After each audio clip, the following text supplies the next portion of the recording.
વીર નર્મદ દક્ષિણ ગુજરાત યુનિવર્સિટી દ્વારા રેગિંગ જેવી ગંભીર પરિસ્થિતિને ટાળવા માટે એક કડક નિયમ અમલમાં મૂકવામાં આવ્યો છે।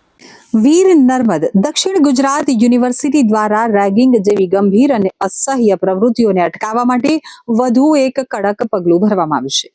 હવે ડિજિટલ પ્લેટફોર્મ ઉપર પણ રેગિંગ સામે યુનિવર્સિટી દેખરેખ ચાલુ રાખશે અને વીએનએસજીયુના કુલ સચિવ આરસી ગઢવી જણાવે છે કે જો કોઈ વિદ્યાર્થી રેગિંગમાં પકડાશે તો તેની સામે પોલીસ ફરિયાદ નોંધાવાશે અને કાયદેસરની કાર્યવાહી હાથ ધરવામાં આવશે।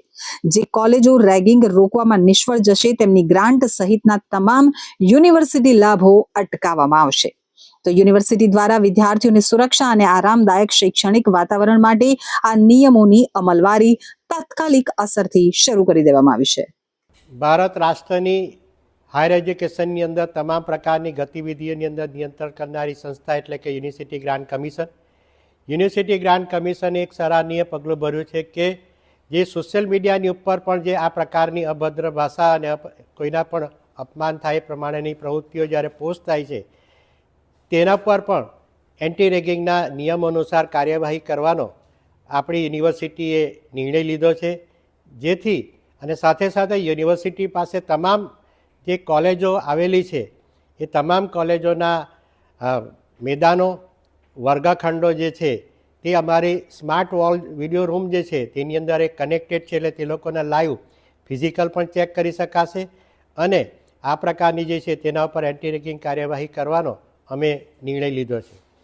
સર, કઈ રીતે ફરિયાદો મળતી હોય છે?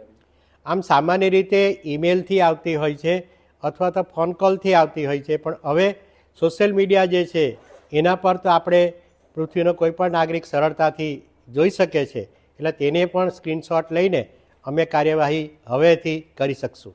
છેલ્લા કેટલા વર્ષોથી કેટલી ફરિયાદો મળી રેગિંગની?